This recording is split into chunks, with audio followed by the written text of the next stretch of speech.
இலங்கை மீண்டும் ஒரு நிதி நெருக்கடி அல்லது 2022ஆம் ஆண்டு ஏற்பட்ட ஒரு பொருளாதார சிக்கல் போன்ற ஒரு நிலைமைக்கு ஆளாகக்கூடும். எப்பண்டா எதிர்வரும் சித்திரை புத்தாண்டுக்குள்ளே அப்படியான சம்பவங்கள் நடப்பதற்கான வாய்ப்பு இருக்குன்னு சொல்லி மீண்டும் ஒரு பூச்சாண்டி காட்டுற விளையாட்டில் இப்பொழுது எதிர்க்கட்சிகள் ஈடுபட்டு கொண்டிருக்கின்றதான் சொல்ல வேண்டும்.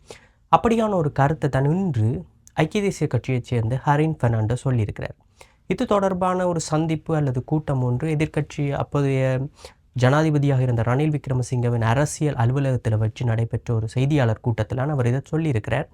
அவர் அரசாங்கத்தை கடுமையாக சாடி வந்திருக்கிறார் என்பது மட்டும்தான் ஒரு வெளிப்படை. அது மட்டும் இல்லாமல் உங்களுக்கு தெரிஞ்சிருக்கும், இந்த ஹரின் பெர்னாண்டோ நாமல் ராஜபக்ஷவின் அந்த எதிர்ப்பு ஆர்ப்பாட்டத்தில் ஒரு மிக முக்கிய புள்ளியாக இருந்து அரசாங்கத்தை கடுமையாக எதிர்த்து வந்தார் என்பது உங்கள் எல்லாருக்கும் தெரிஞ்ச விஷயம். ஸோ இது தொடர்பாக அவர் சொல்லியிருக்கிற விஷயம் என்னவென்றால், அரசாங்கம் இப்பொழுது இந்த தித்வா புயல் மற்றும் அனர்த்தத்தால் ஏற்பட்டிருக்கிற இந்த தாக்கங்களை வெளிநாடுகளில் இருந்து கிடைக்கிற நன்கொடைகள் உதவிகளை மட்டும் வச்சு கொண்டே சமாளிக்கலாம் என்ற ரீதியிலும், மக்களுக்கு பணத்தை கொடுப்பதன் மூலம் மட்டுமே இதை சமாளித்து விடலாம் என்ற ரீதியில் யோசித்து கொண்டிருப்பதாகவும், அப்படித்தான் அவர்களுடைய செயற்பாடு இருக்கிறது என்ற ரீதியிலும், எதிர்காலத்தின் அல்லது ஒரு சஸ்டெயினபிளாக இதை எப்படி கொண்டு செல்வது என்ற ரீதியிலான ஒரு திட்டம் அவர்களுக்கு இல்லை என்ற ரீதியிலான ஒரு கருத்தை சொல்லியிருக்கிறார்.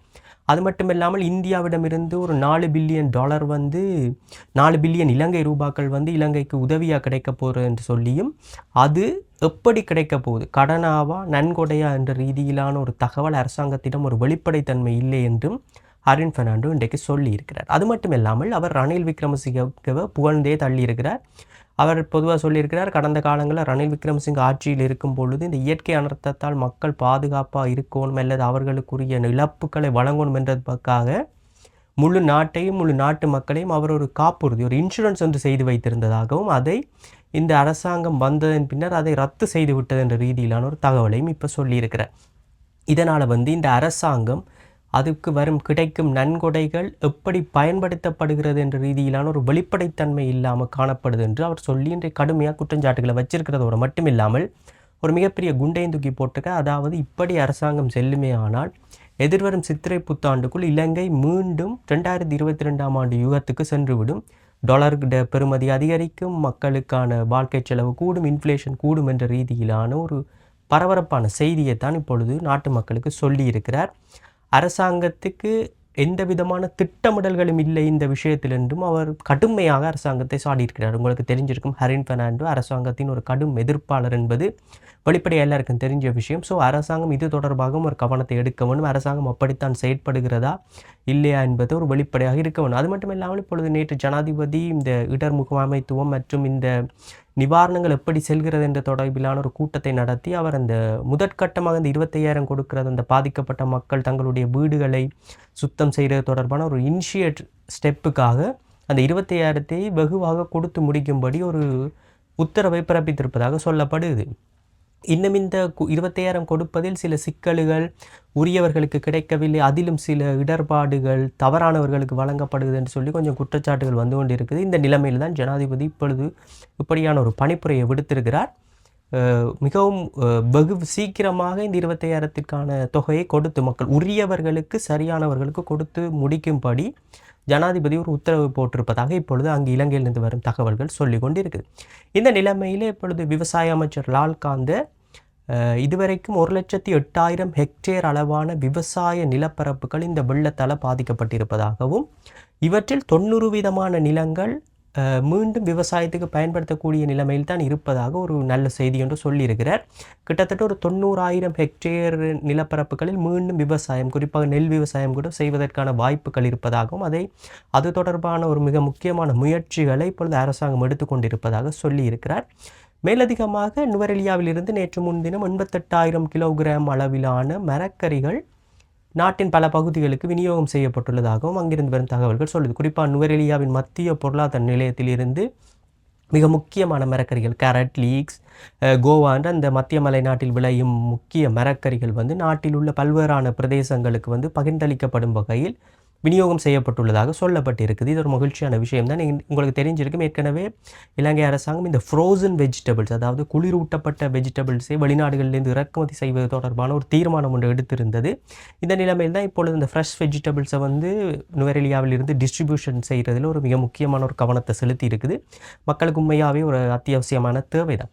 இந்த நிலைமையில் நேற்று ஒரு முக்கியமான ஒரு கைது ஒன்று நடைபெற்று அவர் பிணையில் விடுதலை செய்யப்பட்டிருக்கார்.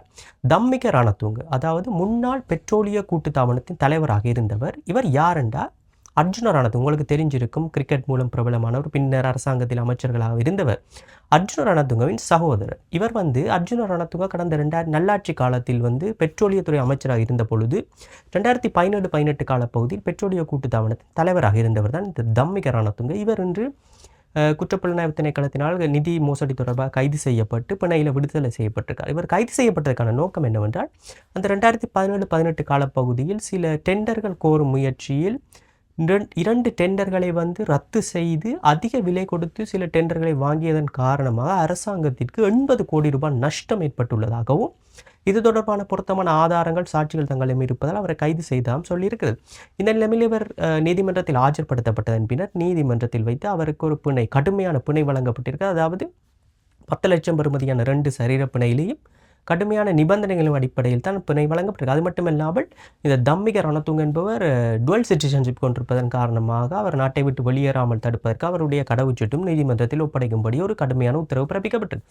இந்த நிலைமையில தான் அவரை கைது செய்த குற்றப்புலனாய்வுத்துறை உத்தியோகத்தர்கள் சொல்லியிருக்கிறாங்க, இந்த குற்றத்தின் 2வது குற்றவாளி அல்லது 2வது சந்தேக நபராக கருதப்படுகிற அர்ஜுன ரணதுங்க, அப்போதைய அமைச்சராக இருந்த அர்ஜுன ரணதுங்க விரைவில் கைது செய்யப்படுவார் என்றும், அவர் இப்பொழுது நாட்டில் இல்லாத காரணத்தினால் அவரை கைது செய்யவில்லை என்றும், அவர் நாடு திரும்பிய பின்னர் அவரை கைது செய்வதற்கான நடவடிக்கைகள் எடுக்கப்படும் என்று அறிவிச்சிருக்கு. இதுதான் இப்பொழுது மிக முக்கியமான ஒரு பேசு பொருளாகவும், கடந்த ஆட்சி காலங்களில் நடைபெற்ற ஊழல் விசாரணைகள் இப்பொழுது மீண்டும் துரிதப்படுத்தப்பட்டிருக்கிறது என்ற ரீதியிலான ஒரு தகவலும் பரவி இருக்குது. குறிப்பாக அர்ஜுன ரணதுங்க என்பவரை கடந்த காலங்களில் இப்படியான சர்ச்சையான விஷயங்களில் அவர் சிக்கி கொண்டதில்லை. இந்த நிலையில் இவர் இப்பொழுது இந்த மாதிரி விடயங்களில் பேசுபொருளாக இருப்பதும், ஒரு ஊழல் குற்றச்சாட்டுகளில் சிக்கி இருப்பது தொடர்பாகவும் ஒரு மிகுந்த ஒரு கேள்வியையும் மிகுந்த ஒரு ஆச்சரியத்தை மக்கள் மத்தியில் ஏற்படுத்தி இருக்கிறது என்பது ஒரு வெளிப்படையான உண்மை.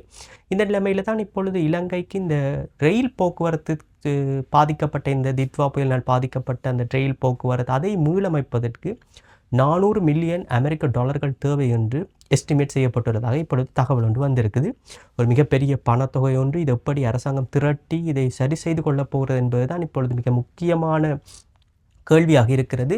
ஸோ பொறுத்திருந்து பார்ப்போம். இது தொடர்பான முயற்சிகளையும் அரசாங்கம் எடுத்து மக்களுக்கு நிவாரணங்கள் அனைத்தும் ஒழுங்கான முறையில் செய்து தரப்பட வேண்டும். மக்கள் அன்றாட வாழ்க்கையை மீண்டும் பழைய நிலைக்கு கொண்டு வந்து விட வேண்டும் என்பது தான் அனைவரும் இப்பொழுது எதிர்பார்த்து கொண்டிருக்கிறார்கள். பார்ப்போம் மீண்டும் இன்று நாளை என்ன சம்பவங்கள் நடைபெறுகின்றன என்பதை எதிர்வரும் காணொளிகளில் பொறுத்திருந்து பாருங்கள்.